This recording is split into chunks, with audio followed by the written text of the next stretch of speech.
तो नमस्कार दोस्तों, स्टडी आपसे दूर नहीं चैनल में आप सभी को स्वागत है। आज हम लोग नेक्स्ट वीडियो लेकर के आ गए हैं जो 60वीं 61वीं और 62वीं बीपीएससी का प्रश्न है, यानी जो प्रीवियस ईयर हुआ था उसका ये प्रश्न है। और ये आपके लिए इसलिए इम्पोर्टेंट है क्योंकि अभी टीचर का 32,378 पोस्ट आने वाला है और बिहार से जितने भी क्वेश्चंस बनते हैं इस वीडियो से देखने को मिल सकता है। यानी आप जितने भी बीपीएससी का प्रीवियस ईयर है यानी पीवाईक्यू है उसको आप क्या करिएगा, एक बार जरूर देख लीजिएगा। उससे आपको पता चल जाएगा कि बीपीएससी किस प्रकार के क्वेश्चंस को सेट करता है और किस प्रकार से क्वेश्चन को टच करने का प्रयास करता है। उससे अनुमान लगेगा, जब अनुमान लग जाएगा तो आप इजीली किसी क्वेश्चन को कर पाइएगा। चलिए वीडियो को स्टार्ट करते हैं। अगर इससे पहले आप लोग चैनल पर नए हैं तो चैनल को सब्सक्राइब कीजिए, वीडियो को अपने दोस्तों के पास शेयर जरूर करिए। पहला नंबर क्वेश्चन आपके स्क्रीन पे, क्वेश्चन नंबर फर्स्ट आपका कह रहा है क्या कि 2005 और 6 से और 2014 से 15 के बीच बिहार में सर्वाधिक वृद्धि किस क्षेत्र में दर्ज की गई है। यानी बिहार में जो भी चीजें बढ़ी है वह कौन सा क्षेत्र है, सबसे ज्यादा बढ़ोतरी देखने को मिला है। तो ये क्वेश्चन पूछ रहा है क्या कृषि क्षेत्र है या उद्योग क्षेत्र है या रजिस्टर्ड निर्माण है या सेवा क्षेत्र है। तो आप इस क्वेश्चन को जानने से पहले कुछ एक्स्ट्रा इसका फैक्ट जान लीजिए। इस क्वेश्चन का तो सही जवाब आपका हो जाएगा सी, क्योंकि रजिस्टर्ड निर्माण यानी इसमें वैसे उद्योग को रखा जाता है जिसे सरकार क्या करती है, पंजीकृत करती है। यानी सरकार उन्हें पंजीकृत करके यानी उसका रजिस्ट्रेशन करके अपने अधिकार में रखती है, यानी वे सभी कारखाने हो जाएंगे। और इसके तहत इसको कब लागू किया गया था ये चीज जान लीजिए। तो ये जो कल कारखाना अधिनियम लागू किया गया था, यानी कारखाना अधिनियम 1948 के तहत इसको लागू किया गया था, जिसके तहत सबसे ज्यादा 2005 से 6 और 2015 से 14 और 15 के बीच में सबसे ज्यादा वृद्धि इसी क्षेत्र में देखने को मिली है। क्या क्षेत्र है, तो रजिस्टर्ड विनिर्माण, यानी ऑप्शन नंबर सी इसका सही जवाब हो जाएगा। नेक्स्ट प्रश्न भी अपने आप में बेहतरीन है और बीपीएससी के लिए बहुत ही ज्यादा बेहतरीन, समझ लीजिए। कह रहा है प्रति व्यक्ति आय के मापदंड के अनुसार बिहार का सबसे गरीब जिला कौन सा है। यानी बिहार में बहुत सारे, मतलब आपको पता है कि बहुत सारे दयनीय स्थिति है, ऐसे तो भारत में सबसे ज्यादा दयनीय स्थिति बिहार का है। लेकिन क्वेश्चन इसमें कह रहा है, इस प्रश्न में क्वेश्चन कह रहा है क्या कि बिहार के जिले यानी 38 जिले बिहार में है, इस 38 जिलों में से वह कौन ऐसा जिला है जिसका दयनीय स्थिति यानी गरीबी रेखा के अंदर में आता है, यानी सबसे गरीब है। तो बिहार में सबसे गरीब जिला का बात करें तो वह कौन हो जाता है, तो कहिएगा सर शिवहर हो जाता है। ऑप्शन नंबर सी इसका करेक्ट जवाब हो जाएगा। अब आपसे क्वेश्चन ये भी पूछ सकता है कि तो बताइए यहाँ का प्रति व्यक्ति आय कितना है, तो मात्र 22,047 रुपया, यानी 22,047 रुपया यहाँ के लोगों का सालाना इनकम है, ठीक ना। यानी बहुत ही कम है, बहुत ही कम है। अब इससे क्वेश्चन हो गया तो आपसे पूछेगा आखिरकार तो ऐसा कौन ऐसा बिहार का जिला है जिसका प्रति व्यक्ति आय सबसे ज्यादा है, तो इसका कहिएगा सर ये पटना हो जाएगा। यानी बिहार की राजधानी क्या हो जाएगा, पटना। यहाँ के लोगों का प्रति व्यक्ति आय का बात करें तो 1,31,332 रुपया है, यानी सालाना इनकम इतना उन लोगों का दर्ज किया गया है, यानी 1,31,332 ये वहाँ के लोगों का मतलब मापदंड प्रति व्यक्ति आय है। चलिए, और इसमें एक्स्ट्रा फैक्ट के रूप में याद रख लीजिएगा अररिया है।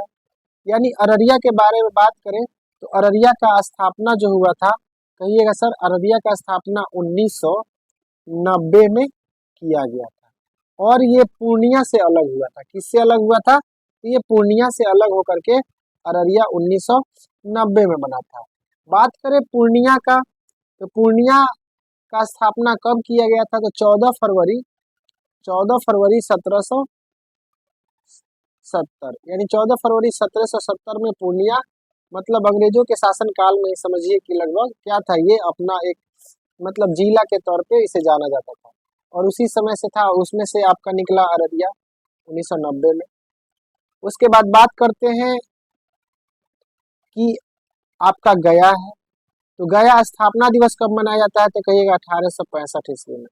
गया स्थापना दिवस 1865 65 ईस्वी में बिहार का वह कौन ऐसा जिला है जहाँ सबसे ज्यादा गर्मी और सबसे ज्यादा ठंडी लगती है? तो ये आपका गया हो जाएगा। और इस क्वेश्चन का सही जवाब हमारा क्या हो जाएगा? तो कहिएगा सर सी नंबर ऑप्शन। चलिए नेक्स्ट प्रश्न हमारा कह रहा है जीविका, यानी जीविका जो है योजना का संबंध किससे है? तो जीविका इसलिए इम्पोर्टेंट हो जाता है क्योंकि यह ग्रामीण और बिहार के जो औरतें हैं इनके लिए यह कारगर सिद्ध होता है। जीविका योजना बिहार में प्रमुख ग्रामीण आजीविका योजना के लिए है और इसकी स्थापना कब किया गया था? तो 2 अक्टूबर 2006 को, ठीक ना। और इसका सहयोग करने वाला बिहार में मतलब कौन ऐसा बैंक था? तो वर्ल्ड बैंक था, यानी विश्व बैंक था। यानी विश्व बैंक इस जीविका को क्या किया था? सहायता प्रदान करके, सहयोग करके ये खुलवाने का काम किया था। और बात करें विश्व बैंक का स्थापना कब हुआ था? तो कहिएगा सर 1944 में तो स्थापना हुआ, लेकिन कार्य यहाँ पर कब से शुरू हुआ? तो कहिएगा 1946 से यह कारगारी यानी कार्य अपना चालू कर दिया था। स्थापना करने का बात कर रहा है, यानी शुरुआत किया गया 44 में और पूर्ण रूप से कार्य शुरू हो गया 46 में। और बात करें कि विश्व बैंक का मुख्यालय कहाँ है? तो ये आपका वाशिंगटन डीसी हो जाएगा, यानी वाशिंगटन डीसी हो जाएगा विश्व बैंक का मुख्यालय। इसी प्रकार से नेक्स्ट प्रश्न आपका देखिए, कह रहा है बिहार में SPUR परियोजना का संबंध किससे है? यानी SPUR यह परियोजना बिहार की है और इसकी शुरुआत कब क्या हो गई थी? इसको जानने से पहले सबसे पहले SPUR का फुल फॉर्म जान लेते हैं। तो S से होता है सपोर्ट, क्या होता है? सपोर्ट होगा, ठीक है, S से सपोर्ट हो जाएगा आपका। बात करें P से क्या होगा? तो प्रोग्राम हो जाएगा, प्रोग्राम हो जाएगा। और बात रही इसमें आपका प्रोग्राम फॉर, और U से हो जाएगा अर्बन, अर्बन हो जाएगा। और बात रहा लास्ट ऑप्शन यानी रिफॉर्म हो जाएगा, R जो है R से रिफॉर्म, ठीक है, ये इसका फुल फॉर्म हो जाएगा। और इसका स्थापना जो किया गया था, तो इसका स्थापना आपको बता दे रहा हूँ कि अगस्त 2010 में इसका स्थापना किया गया था SPUR का, ठीक ना। और इसका अगर बात करें कि इसमें इसका आंसर क्या होगा, तो आप बताइए इसका आंसर क्या होगा? इसमें कौन सा आंसर हो जाएगा? इसका मतलब योजना किससे संबंधित है? क्या पंचायत से संबंधित है? तो कहिएगा सर नहीं, पंचायत से नहीं है। ये किससे संबंधित है? तो क्या कृषि से संबंधित है? तो कहिएगा सर नहीं, कृषि से भी नहीं और शिक्षा से भी नहीं। यह है किससे? तो नगर निगम से संबंधित है, नगर निगम वित्त संघ से संबंधित है। और उसके बाद से आपको ये भी बात पता होना चाहिए नगर निगमों की संख्या कितनी है? तो 19। और सबसे लास्ट वाला नगर निगम कौन है? तो सहरसा, सहरसा सबसे अंतिम नगर निगम है, याद रखिएगा। और 19 नगर निगमों की संख्या है। नेक्स्ट प्रश्न आपके, तो ये है आपका नेक्स्ट क्वेश्चन। नेक्स्ट क्वेश्चन कह रहा है बिहार में राज्य मार्गों की कुल लंबाई कितनी है? तो ये राज्य मार्ग उस समय जब एग्जाम में पूछा था, यानी 60वीं और 62वीं BPSC का ये प्रश्न पूछा है, उस समय बिहार में जो राज्य मार्ग थी उसकी लंबाई 45,095 किलोमीटर हुआ करती थी।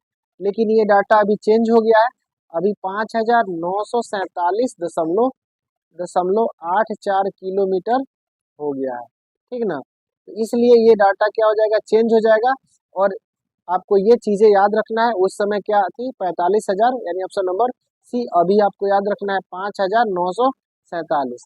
नेक्स्ट प्रश्न आपके स्क्रीन पे, नेक्स्ट प्रश्न आपके स्क्रीन पे, जल्दी जवाब दीजिए। नेक्स्ट प्रश्न कह रहा है बिहार राज्य में प्रति व्यक्ति ऊर्जा उपभोग कितना है? यानी बिहार राज्य में बात करें प्रति व्यक्ति ऊर्जा उपभोग का, तो इस क्वेश्चन के अनुसार, यानी इस अभी जिस समय ये पूछा था उस समय ऊर्जा उपभोग कितने थे? तो आप कहिएगा 203 किलोवाट प्रति घंटा से लोग क्या करते थे? बिहार के लोग ऊर्जा का उपभोग करते थे।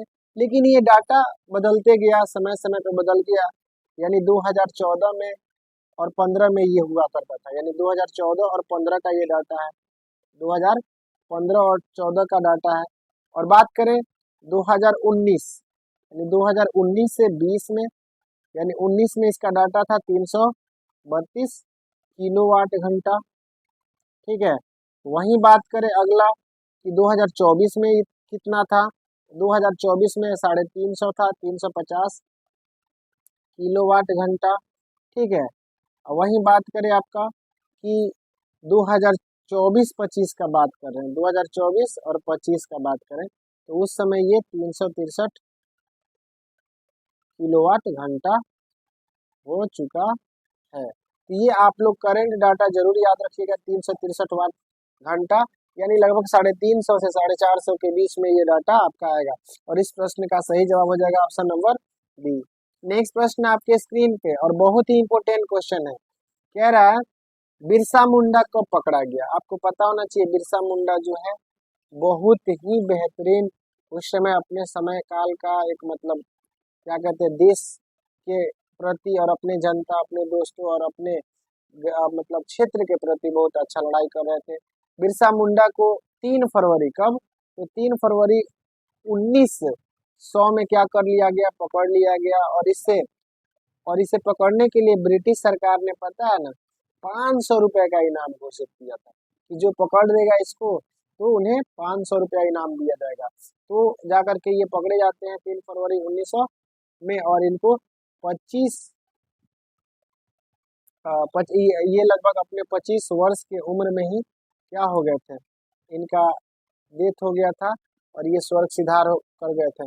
और आपको बता दें कि ये लगभग आपको महाविद्रोह के नाम से उलगुलान का स्थापना, आपसे क्वेश्चन पूछेगा उलगुलान का स्थापना यानी महाविद्रोह का नेतृत्व किसने किया था, तो ये आपको याद रखिएगा यही इन्होंने ही किया था 1899 से लेकर के 1900 के समय में, 1900 के समय में 1899 से 1900 के ईस्वी के समय में ये महाविद्रोह किए थे। नेक्स्ट प्रश्न और बेहतरीन प्रश्न, इसका जवाब बताइए आपका क्या होगा। कह रहा है कि यूरोपीय नील बगान मालिकों द्वारा किसानों का शोषण की ओर गांधी जी का ध्यान आकर्षित किसने करवाया था। तो किसान का जो शोषण हो रहा था तो उसके लिए स्पेशल मतलब कौन ऐसे व्यक्ति थे जो महात्मा गांधी को जाकर के स्पेशल बताए थे और तब जाकर के उनके किसानों का जो चीजें था उनका निवारण किया गया था। तो ये बात आप लोग को याद होना चाहिए। ये थे आपके राजकुमार शुक्ल यानी ऑप्शन नंबर, तो ये राजकुमार शुक्ल ने स्पेशल जाकर के गांधी जी से मिला और कब मिला तो आपको पता होना चाहिए 1916 में लखनऊ यानी लखनऊ अधिवेशन हो रहा था। उसी समय महात्मा गांधी से इनका भेंट होता है और उनसे ये बहुत ज्यादा प्रभावित होते हैं। तब जाकर के इन्होंने उनसे कहा ये चीजें और उसके बाद से 10 अप्रैल 1917 को 10 अप्रैल 1917 को महात्मा गांधी चंपारण में आते हैं और उसके बाद से वे अपनी चीजें के अनुसार अपने तौर तरीके से चंपारण आंदोलन के तहत यानी 3 कट्ठिया प्रणाली के तहत यानी 3 कट्ठा यानी 20 कट्ठा में 3 कट्ठा नील जो बगाने का खेती करना था किसानों के लिए, उनसे छुटकारा दिलवाया।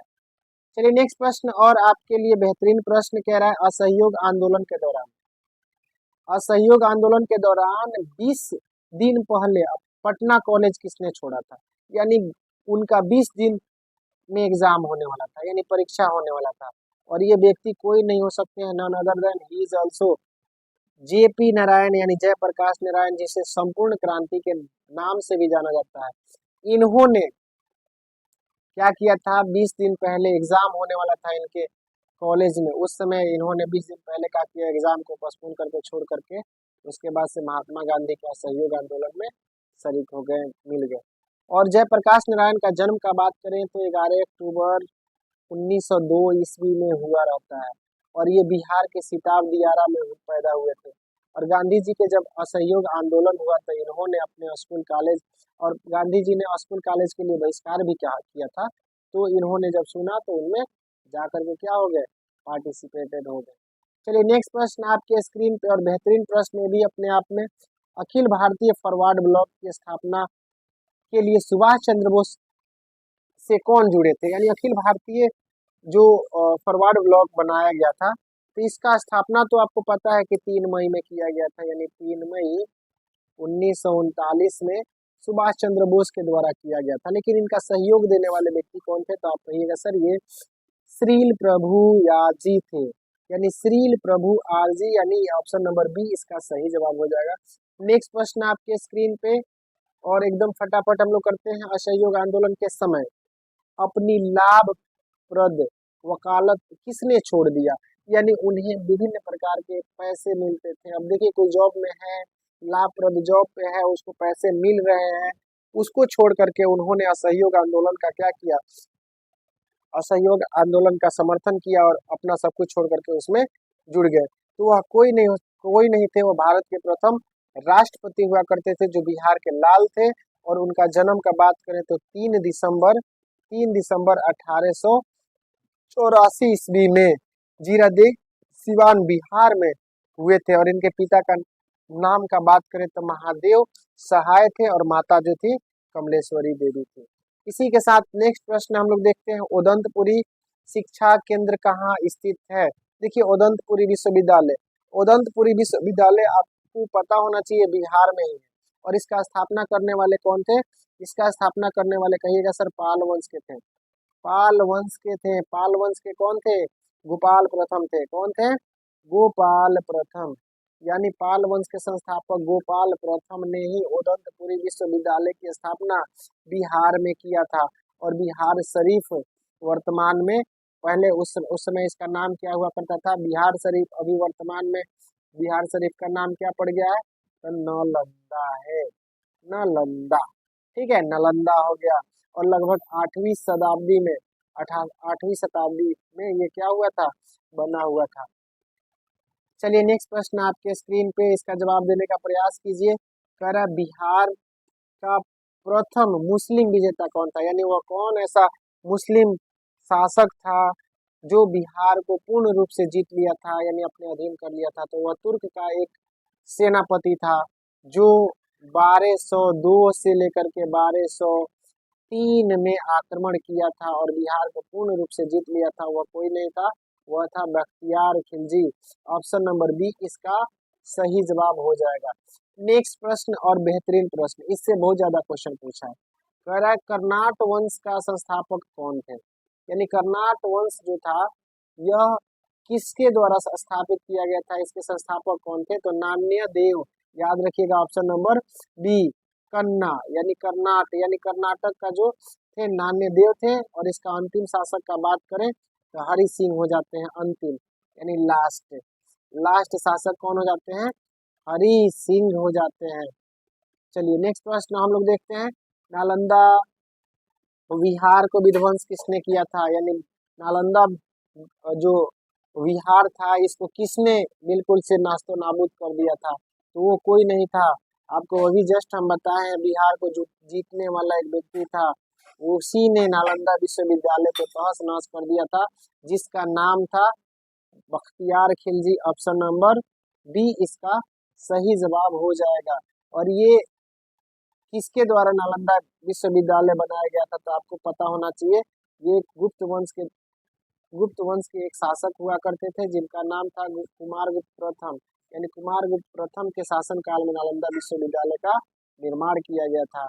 नेक्स्ट प्रश्न है, देखिए, कर्नाटका, अभी जस्ट हम बताए कर्नाटक का अंतिम शासक कौन थे? तो अभी बताए हम, क्या थे? तो हरि सिंह थे। यानी कर्नाट वंश के अंतिम शासक हरि सिंह थे। और इनका शासन काल लगभग 1295 से लेकर के 1324 के बीच हुआ करती थी। और इन्हीं के समय में गयासुद्दीन तुगलक इन पर आक्रमण करके इनको पराजित कर देता है, जिससे ये हरि सिंह क्या हो जाते हैं? नेपाल चले जाते हैं अपने जीवन यापन करने के लिए, शेष जीवन वहीं पे बिताते हैं अपना। नेक्स्ट प्रश्न है, बेहतरीन है, राजनीतिक रत्नाकर के लेखक कौन है? या राजनीतिक रत्नाकर जो पुस्तक है, इसके रचयिता कौन है? ये क्वेश्चन आपसे पूछा है। तो कहिएगा सर, ये चंद्रेश्वर ठाकुर है। यानी इनका पूरा नाम चंद्रेश्वर ठाकुर है। और ये आपके बिहार के, यानी बिहार के मिथिला से संबंधित रखने वाले व्यक्ति थे। यानी ऑप्शन नंबर बी इसका सही जवाब हो जाएगा। कह रहा, उद्योधन प्रकाश के लेखक कौन है? यानी उद्योधन प्रकाश जो है, इसके लेखक कौन है? ये प्रश्न आपसे पूछा है। तो इसका याद रखिएगा, ये मध्यकालीन समय के कवि थे, जो उदंत सिंह के राजकवि माने जाते थे। और इनका नाम था मौली कवि, यानी मौली कवि। ऑप्शन नंबर बी इसका करेक्ट जवाब हो जाएगा। नेक्स्ट प्रश्न का जवाब बताइए, त्रिवेणी से बड़ा क्वेश्चन पूछा है। त्रिवेणी नहर बिहार के किस क्षेत्र में सिंचित होती है, यानी जो त्रिवेणी नहर से पानी आता है वो बिहार के किस क्षेत्र को सिंचित करता है, तो त्रिवेणी जो है बिहार में, इसीलिए उत्तरी बिहार को क्या करेगा, सिंचित करेगा। ऑप्शन नंबर सी इसका करेक्ट जवाब हो जाएगा। अगला प्रश्न का जवाब बताइए। अगला प्रश्न क्या कह रहा है, बिहार राज्य का उत्तर पश्चिम भाग किस पर्वत श्रेणी के द्वारा घिरा हुआ है, यानी उत्तर पश्चिम का बात करें तो इसके कौन से श्रेणी में आता है, तो सोमेश्वर पहाड़ी, यानी ये नेपाल और भारत के सीमा पर क्या है, ये अवस्थित है। और इस श्रेणी में मात्र एक टाइगर रिजर्व पाया जाता है, जिसे वाल्मीकि नगर टाइगर रिजर्व के नाम से जाना जाता है, जिसका स्थापना 1990 में किया गया था। नेक्स्ट प्रश्न आपके स्क्रीन पे कह रहा है, तेल नदी किस नदी की सहायक नदी थी, यानी तेल नदी का बात करें तो तेल नदी आपकी गंगा की सहायक नहीं थी और ना ही आपके कोसी की सहायक नदी थी, तो ये थी किसकी, तो कहिएगा सर ये थी महानदी की, यानी ऑप्शन नंबर सी इसका करेक्ट जवाब हो जाएगा। नेक्स्ट प्रश्न का जवाब बताइए। 2011 के दौरान बिहार के किस जिले में सर्वाधिक जनसंख्या वृद्धि हुई थी, यानी बिहार का वो कौन सा जिला था जहां जनसंख्या वृद्धि बहुत ज्यादा हुआ था, तो कहिएगा सबसे ज्यादा जनसंख्या वृद्धि आपका मधेपुरा में हुआ था। कहाँ हुआ था, मधेपुरा, यानी इस क्वेश्चन का सही जवाब हो जाएगा ऑप्शन नंबर सी। और बात करें सबसे कम वृद्धि कहाँ हुआ था, तो आपको याद होना चाहिए, जब सबसे ज्यादा याद है तो सबसे कम वाला भी याद रखिएगा, गोपालगंज। सबसे कम कौन, तो गोपालगंज। गोपालगंज इसका सही जवाब हो जाएगा, सबसे कम यानी लिस्ट, यानी कम हो जाएगा गोपालगंज। नेक्स्ट प्रश्न का सही जवाब बताइएगा। कह रहा है, बिहार में रेशम सिल्क के लिए प्रमुख केंद्र किसे कहा जाता है, ये आपका गया नहीं हो सकता है, मुजफ्फरपुर नहीं हो सकता है, और क्या आपका क्या दरभंगा होगा, नहीं, ये होगा भागलपुर। और आपको पता होना चाहिए भागलपुर के रेशम सिल्क जो है उसके लिए उत्पादित है, कतरनी चावल के लिए, कतरनी चावल के लिए उपयोगी है, यानी कतरनी चावल यहाँ का बहुत ज्यादा फेमस है भागलपुर का, और उसके साथ साथ और सारे हैं जिनको जीआई टैग मिला है। ऑप्शन नंबर सी इसका करेक्ट जवाब हो जाएगा। नेक्स्ट प्रश्न देखिए। नेक्स्ट प्रश्न क्या कह रहा है कि भारत वैगन या फिर इंजीनियरिंग लिमिटेड कहाँ स्थित है, ये क्वेश्चन आपसे पूछा है, तो पटना के मोकामा याद रखिएगा, ये पाटलिपुत्रा के मोकामा, ऑप्शन नंबर सी इसका सही जवाब हो जाएगा। ये बिहार के मोकामा यानी पटना जिला के पास मोकामा है, वहीं पे है। और इसका स्थापना का बात करें तो 4 दिसंबर 1978 में इसका स्थापना किया गया था। चलिए नेक्स्ट प्रश्न देखते हैं हम लोग। नेक्स्ट प्रश्न बहुत ही इंपॉर्टेंट है, सेकेंड लास्ट प्रश्न है। कह रहा है, राष्ट्रीय राजमार्ग संख्या 85 किन दो शहरों को जोड़ती है, यानी राष्ट्रीय राजमार्ग का बात करें तो ये आपका छपरा और गोपालगंज के बीच क्या करती है, चलती है, और जिसकी लंबाई लगभग आपका 92 से 95 किलोमीटर है, ठीक ना। ये क्वेश्चन का सही जवाब हो जाएगा। उसके बाद से हम लोग नेक्स्ट प्रश्न देखते हैं और लास्ट प्रश्न देखते हैं। लास्ट प्रश्न कह रहा है कि संस्थाल विद्रोह कब हुआ था, तो संस्थाल विद्रोह के बारे में अगर बात करें तो आपको ये बात पता होना चाहिए, संस्थाल विद्रोह का नेता कौन थे, ये भी चीजें पता होना चाहिए। तो संस्थाल विद्रोह जो है ये तो आपको पता होना चाहिए कि 1855 से 56 के बीच हुआ था, लेकिन इसके प्रमुख नेता भी हुआ करते थे, जो भारत के प्रमुख आदिवासी नेता के रूप में भी जाने जाते थे और आदिवासी विद्रोही के रूप में भी जाने जाते थे, यानी ये सबसे ज्यादा अंग्रेजों का विद्रोह किए थे। भारत में ये प्रमुख विद्रोह था जो 30 जून 1855 में इसका स्थापना किया गया, सॉरी ये शुरू किया गया था, और इसमें 4 भाइयों ने मिल करके अपना योगदान दिया था संस्थाल विद्रोह के लिए, जिसमें आपके सिद्धू थे, कान्हू थे, चांद और भैरव मिल करके किए थे। इस क्वेश्चन का सही जवाब हमारा ऑप्शन नंबर ए हो जाएगा। इसके बाद से हम लोग नेक्स्ट वीडियो लेकर के आएंगे, तब तक के लिए अगर आप लोग इस वीडियो को अंत तक देखें तो चैनल को सब्सक्राइब कीजिए, वीडियो को लाइक कीजिए। मिलते हैं नेक्स्ट वीडियो में। Thank you for the watching. जय हिंद।